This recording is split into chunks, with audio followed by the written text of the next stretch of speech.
बहुत समय पहले की बात है। एक छोटे से गांव में एक भोला किसान रहता था।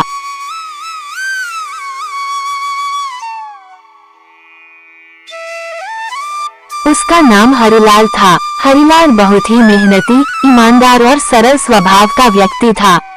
उसकी सबसे बड़ी पूंजी थी उसकी भूमि, जो उसे उसके पूर्वजों से विरासत में मिली थी। वो अपनी भूमि को बहुत प्रेम करता था, जैसे कोई अपने बच्चों से करता है।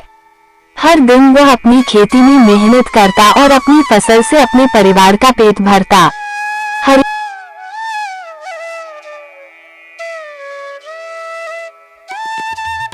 हरिलाल का जीवन सरल और शांत था।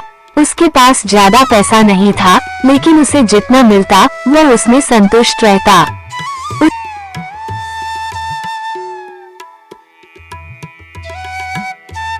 उसकी पत्नी लक्ष्मी और उसके 2 बच्चे थे, जो हर दिन मिलजुल कर खेती के कामों में उसकी मदद करते थे।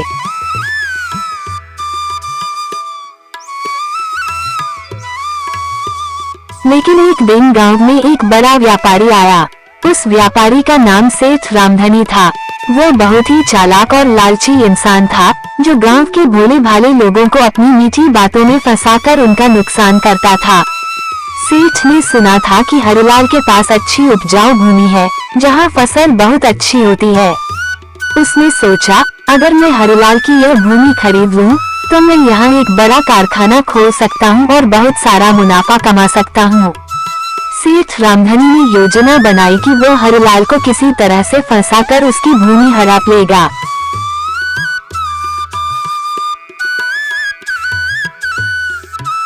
वो हरिलाल के पास गया और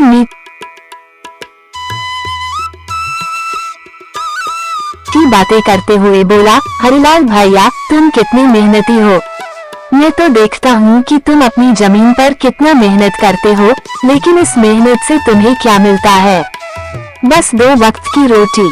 अगर तुम मेरी बात मानो तो मैं तुम्हें अमीर बना सकता हूँ।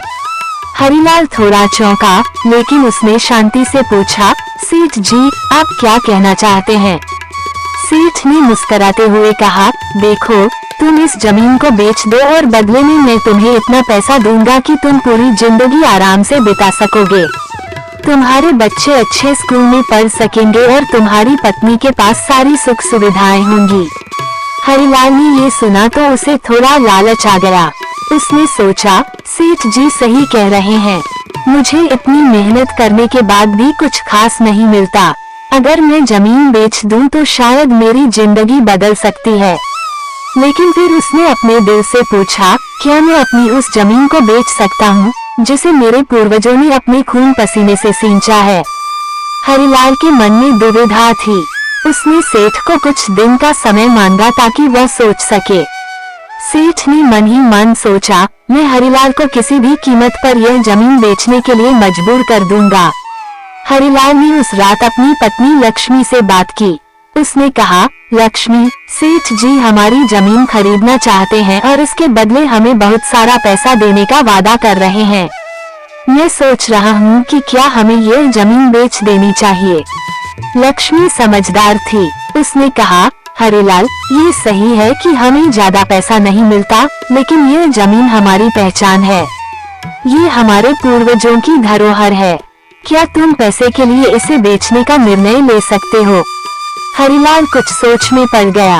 उसने कहा, तुम सही कह रही हो, लेकिन क्या हमें अपनी परिस्थितियों से समझौता नहीं करना चाहिए? हमारे बच्चों का भविष्य अच्छा हो सकता है। लक्ष्मी ने मुस्कुराते हुए कहा, परिस्थितियां हमेशा बदलती रहती हैं, पर हमारी पहचान नहीं बदलनी चाहिए। अगर हम अपनी जड़ों को छोड़ देंगे तो हमें जीवन में कभी संतोष नहीं मिलेगा। पैसा जरूरी है, लेकिन आत्मसम्मान और मेहनत की पहचान उससे भी ज्यादा जरूरी है। लक्ष्मी की बातें सुनकर हरिलाल की आंखें खुल गईं। उसने मन ही मन ठान लिया कि वो अपनी जमीन नहीं बेचेगा। अगले दिन वो सेठ रामधनी के पास गया और कहा, सेठ जी, मैंने फैसला कर लिया है। मैं अपनी जमीन नहीं बेचूंगा। यह मेरे जीवन की पहचान है और मैं इसे किसी भी कीमत पर नहीं छोड़ सकता। सेठ ने जब ये सुना तो वो गुस्से में आ गया।